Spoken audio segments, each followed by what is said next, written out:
মায়ার নবী চোখের পানি ছেড়ে কাঁদলেন, আবু বকর এটা কেমন করে সম্ভব? নবীজির এই কথা আবু বকর বলে, নবী আমার মেয়ে আসমা এও রাতে ঘুমায় না, আমি সারা রাত অপেক্ষা করি, আমার কন্যাটাও রাস্তা বানা অপেক্ষা করে, মদিনার পথে কে দিবে খানা, আমার মেয়ে খানা নিয়ে অপেক্ষায় থাকে, আমি আবু বকরও যাব, আমার মেয়েটা অপেক্ষা করে। শুধু তাই না, এই হিজরতের পথে নবী বাহন আমি রেখেছি খুঁটির গোড়ায় বেঁধে, এই বাহনটাও কোনো রাত্র ঘুমায় না। মদিনার নবী আসবেন, পথের দিকে তাকায় থাকে মক্কার দিকে, নবী আসবেন তারে পেটের মধ্যে নিয়ে মদিনায় যাবে। এদিক দিয়ে দুশ্মনেরা ঘরের পেছন দিয়ে ভেতরে ঢুকলো, দেখে মোহাম্মদ নাই। এদিকে সময় খুবই কম, দ্রুত নবী আবু বকরকে নিয়ে বের হয়ে গেলেন। হাঁটতেছেন, পাথরওয়ালা পথ, সমতল না, উঁচকুচ পথ, পাথরওয়ালা রাস্তা, হাঁটতে বড় কষ্ট। হাঁটতেছেন, আবু বকর একবার ডানে যায়, নবীর একবার বামে যায়, একবার সামনে যায়, একবার পেছনে যায়। নবী বলেন, আবু বকর আপনি এমন কেন করেন? আবু বকর বলে, নবী দুশ্মনের ভয় আমি ভয় পাই, ডান দিক থেকে না জানি আক্রমণ আসে ডানে যাই, বাম দিক থেকে না জানি আক্রমণ আসে আমি বামে যাই, পেছন দিকে যাই, আবার পেছন থেকে যেন আক্রমণ করতে না পারে, কারণ কোন দুশ্মন যদি আক্রমণের গুলি মারে আমি আবু বকরের গায়ে লাগবে, আমার মায়ার নবীর শরীরে যেন না লাগে, কারণ আমার মায়ার নবীর শরীর এত বরকতের শরীর, যেই নবীর শরীর মোবারকে মশা পড়ে না, মাছিও পড়ে না, হারাম। আবু বকর নবী হাঁটতেছেন দুজনে মদিনার পথে, যাওয়ার বেলায় শেষ সময় বাইতুল্লাহর কিনারায় গিয়ে নবী একটু বিদায় দেয়, কান্না করে, এরে বাইতুল্লাহ আমি তোর জন্য বড় পাগল, বড় আশিক, ওরে বাইতুল্লাহ তোর দরজায় যখন আমার সিনাটা লাগাই কলিজাটা ঠান্ডা হয়ে যায়, ও বাইতুল্লাহ দুশ্মনের ভয়ে পারি না, একটু মোহাব্বত করে সেজদা দিয়া নামাজ পড়বো, আমার আল্লাহর ঘর, আমার আল্লাহর ঘরের দিকে ফিরিয়া নামাজ পড়তে পারি না রে বাইতুল্লাহ, আমার দুশ্মন কলিজাটা ভেঙ্গে যায় রে বাইতুল্লাহ, তোর গায়ে যখন আমি লাব্বাইকের আওয়াজ দিয়ে হাতটা লাগাই কলিজা ঠান্ডা হয়ে যায়, ও বাইতুল্লাহ তোরে রেখে যাইতে মনে চায় না, মদিনার পথে আমার জন্মভূমি, এখান থেকে যেতে মনে চায় না, কিন্তু আমার মালিকের অর্ডার, ও বাইতুল্লাহ আজ আমি চোখের পানি ছেড়ে কান্না করে যাইতেছি, একদিন আমি হাসি মুখে বিজয়ের মালা নিয়ে বাইতুল্লাহ তোমার কিনারায় এসে হাজির হব। মায়ার নবী কান্না করে করে মদিনার পথে রওনা। ওই হেরা গুহা, ওরে গারে সূর, জাবালে নূর, আল্লাহর নবী আবু বকর সহ দুজন হাঁটতেছেন, অন্ধকার, কোনো আলো নাই, এদিক দিয়ে দুশ্মন ঘরের মধ্যে না পায় রেডি হয়ে গেল, মদিনার পথে লোক পাঠাও, দেখো ওখানে ধরা যায় কিনা। কিছু দূর যাইতে যাইতে মাত্র 2 থেকে 3 কিলোমিটার বাকি, গুহার মধ্যে ঢুকবেন, হঠাৎ করে আল্লাহর নবীর পায়ে একটা পাথরের আঘাত লাগে, রক্ত বের হয়ে গেছে। নবীজি এত অসুস্থ, রক্ত বের হচ্ছে, থামে না। মায়ার নবী এমন অবস্থা, হাঁটতে এখন কষ্ট হয়। আল্লাহর নবীর এই অবস্থা দেখে আবু বকর চোখের পানি ছেড়ে বলেন, নবী বেয়াদবি মাফ করবেন, আপনি হাঁটতে পারেন না, আমি বসে গেলাম, আপনি আমার কাঁধের উপরে উঠেন, আমি আপনাকে নিয়ে গুহা পর্যন্ত নেই, সেখানে আশ্রয় নিন। নবী বলেন না। শেষ পর্যন্ত মায়ার নবী এতটা অসুস্থ, পেছনে দুশ্মনের আঘাত, আবু বকরের কাঁধের উপরে উঠলেন। আবু বকর আমার নবীরে নিয়ে 2-3 কিলোমিটার চলে গেলেন, গুহার সামনে দাঁড়াইলেন, গুহার ভেতরে ঢুকবেন, ওদিকে দুশ্মন আসতেছে। আল্লাহর নবী আল্লাহর উপরে ভরসা করে ঢুকে গেলেন গুহার ভেতরে। গুহার ভেতরে যাওয়ার পর দেখে পুরানো গর্ত, চতুর্পার্শ্বে ছিদ্র আর ছিদ্র, ওদিকে গুহার মুখ এত বড়, দুশ্মন আইসা যদি সামনে দাঁড়াইয়া একটু ভিতরে তাকায় আমগো দেখে ফেলবে। আবু বকর ভেতরে, নবীও ভেতরে। নবী এখন আরাম করবেন। আবু বকরের রানীর উপরে মদিনার নবী মাথা রাখলেন, আর আবু বকর নবীর বিশ্রামে গেলেন চুপচাপ। আবু বকর নিজের জামার কাপড় ছিঁড়ে ছিঁড়ে ছিদ্রগুলো আটকাইতেছে। না জানি আবার কোনো সাপ বিচ্ছু আইসা আমাদের আক্রমণ করে। ওদিকে ভয়, গুহার মুখে দুশ্মন আইসা দাঁড়াইলে আমগো দেখে ফেলবে। আল্লাহর কুদরত, হঠাৎ করে দেখে দুশ্মন গুহার মুখে আসিয়া দাঁড়ায় গেছে। এই আসতে আসতে না আসতে মুহূর্তের মধ্যে মাকড়সা জাল বলল। দুশ্মন আসতে না আসতে একটা কবুতর এসে ডিম পাড়া শুরু করলো। দুশ্মনেরা নিচে তাকাইলেই দেখে ফেলবে আবু বকরের। হেফাজতের মালিক আমার আল্লাহ। মায়ার নবী তো বিশ্রামে আছে আবু বকরের রানের উপরে। ওরা গুহার মুখে আইসা তাকাইয়া, ভিতরে তাকায় না, ডানে বামে তাকায়, হালকা ভাবে নজর দিয়া দেখে মাকড়সার জাল, কবুতর, এখানে তো কেউ নাই। এরা ওখান থেকে চলে গেল। আবু বকর চুপ করে বসে আছেন। গর্তগুলো জামার কাপড় দিয়ে আটকাইতেছে। ছিঁড়ে ছিঁড়ে ছিঁড়ে ছিঁড়ে আটকায় দেখে একটা ছিদ্র বন্ধ করার মতো কাপড় নাই। আবু বকর ওই গর্তটার মুখে পায়ের গোনালি দিয়া চাপ দিয়া ধরে রাখলেন।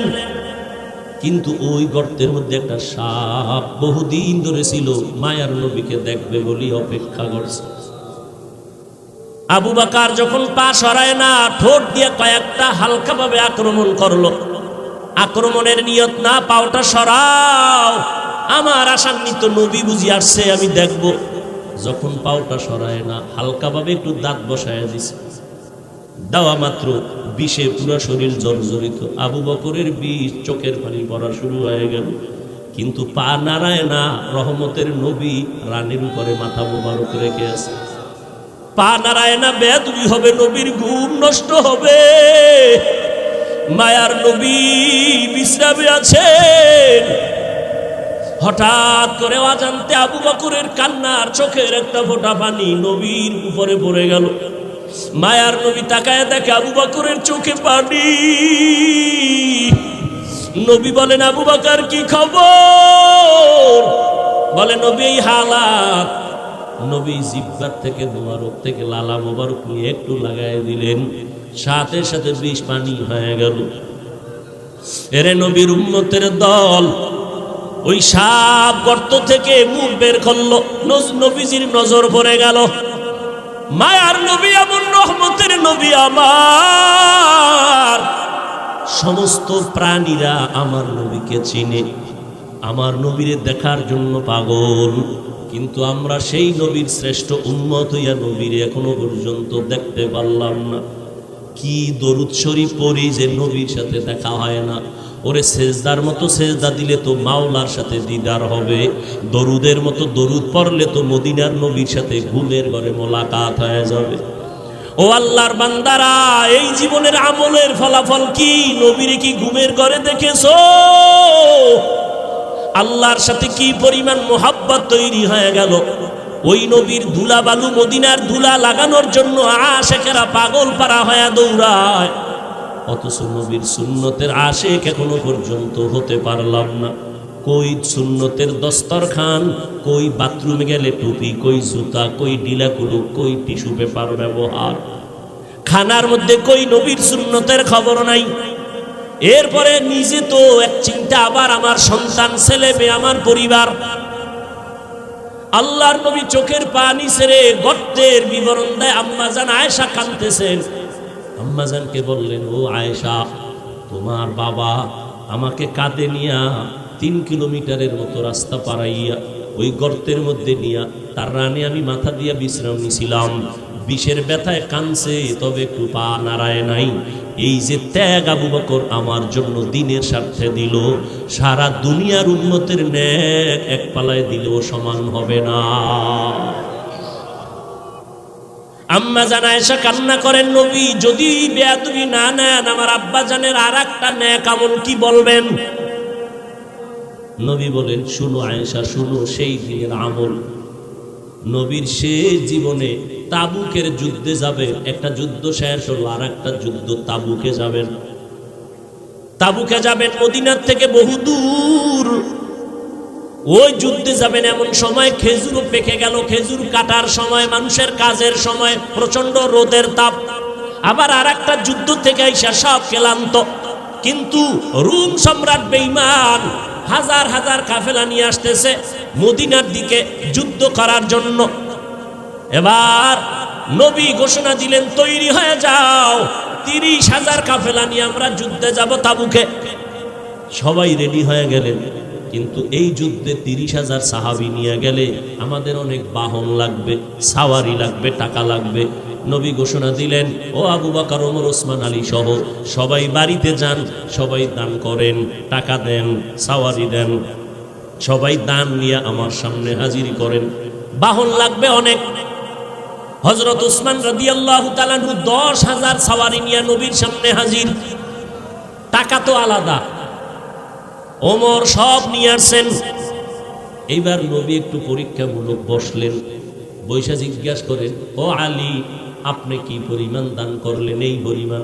ওসমান, আপনি কি পরিমাণ দিলেন? বলে এই পরিমাণ। ওমর, আপনি কি পরিমাণ দিলেন? আমার সম্পদের অর্ধেক দিয়ে দিলাম।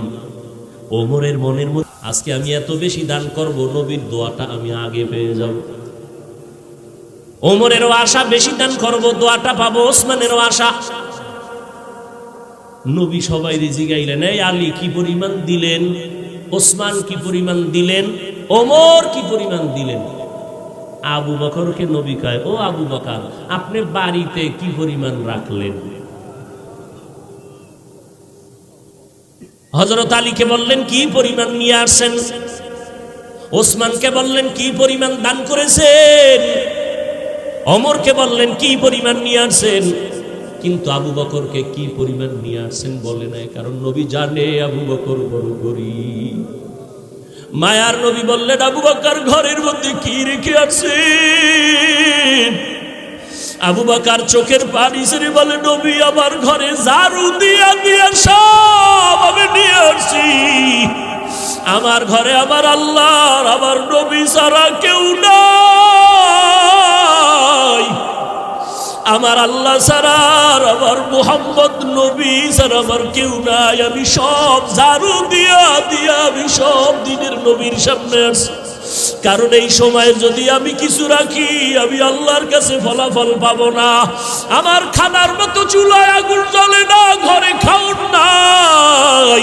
এত কষ্টের মধ্যেও আমি আপনার মুহাব্বত আর আমার মাওলার মুহাব্বতে সব বিলীন করে দিলাম। ও নবী, এখন আমার ঘরে আল্লাহ ছাড়া কেউ নাই। নবী বড় আশ্চর্য হয়ে গেলেন। আবু বকরের কথা শুনে ওমরের মাথাটা নত হয়ে গেল। আজকে বুঝি আমি বড় দোয়াটা পাইলাম না। আবু বকরের যেই পরিমাণ কোরবানি, ওই পরিমাণ কোরবানি তো আমি ওমর দিতে পারি নাই। ওসমানও মাথা নত করে ফেললেন। যদিও টাকা পয়সা বেশি দিয়েছি, আবু বকরের বেশি, কিন্তু আবু বকরের মতো কোরবানি তো দিতে পারলাম না। নবীও পেরেশান। হঠাৎ করে জিবরাইল এসে হাজির। জিবরাইল আমিন এসে আমার নবীর সালাম দিয়ে কয়, নবী, আমার আল্লাহ প্রতিদিন আপনাকে সালাম জানায়। আজ আমার আল্লাহ আপনাকে সালামের সাথে সাথে আল্লাহ পাক আজকে আবু বকরকে আলাদা করে সালাম দিয়েছেন। এবং আল্লাহ জানতে চেয়েছেন, আবু বকর আপনার মনের কি হালাত? নবী বলেন, আবু বকর কপাল আপনার ধন্য। আল্লাহ তাআলা জিবরাইল পাঠাইয়া বলেছেন, আল্লাহ আপনাকে সালাম দিয়েছেন। আবু বকর কান্না করে করে পাগলের মতো, আবু বকর আপনার মনের কি হালাত আল্লাহ জানতে চেয়েছেন। আবু বকর কান্না করে বলেন, ও দয়ার নবী, আমি ছিলাম মক্কার ভিতরে একটা জাহান্নামের আসামি। কে জানতো, কে চিনতো আমি আবু বকরকে? আমারে তো কেউ জিগাইতো না। আজ আমি আপনার সোহবতে আসার পর আল্লাহ আমাকে এত সম্মান দান করেছেন আপনার সোহবতের কারণে, যে আল্লাহ আজ আমাকে সালাম পর্যন্ত পাঠায় দিছেন। মায়ার নবী কান্না করে বলে, রে আয়েশা, আবু বকরের এই 2 দিনের কোরবানি যদি এক পালায় দেওয়া হয়, আমার অন্য উম্মতের নেক যদি অন্য পাল্লায় রাখা হয়, আবু বকরের সমান হবে না। ও নবীর আশিক উম্মতির দল, এত দামি আবু বকর, কিন্তু তার জীবনের ইতিহাস বড় কান্নার আওয়াজ। মায়ার নবী রাতের বেলা ঘর থেকে বের হলেন, হুজরা থেকে বের হয়া মসজিদে নববীর কিনারায় হঠাৎ শুনে কান্নার আওয়াজ, শুনতেছে কান্নার আওয়াজ, গভীর রাত। নবী হালকা ভাবে নজর দিয়ে দেখে তার সাহাবী আবু বকর তাহাজ্জুদে দাঁড়ায় দাঁড়ায় কান্না করতেছে, সে আওয়াজ আসতেছে। নামাজ শেষের পর আল্লাহর নবী বললেন, আবু বকর আপনি কাঁদলেন কেন? আবু বকর বলে, নবী হাসরের ময়দানের ভয়ে আমি কান্না করেছি।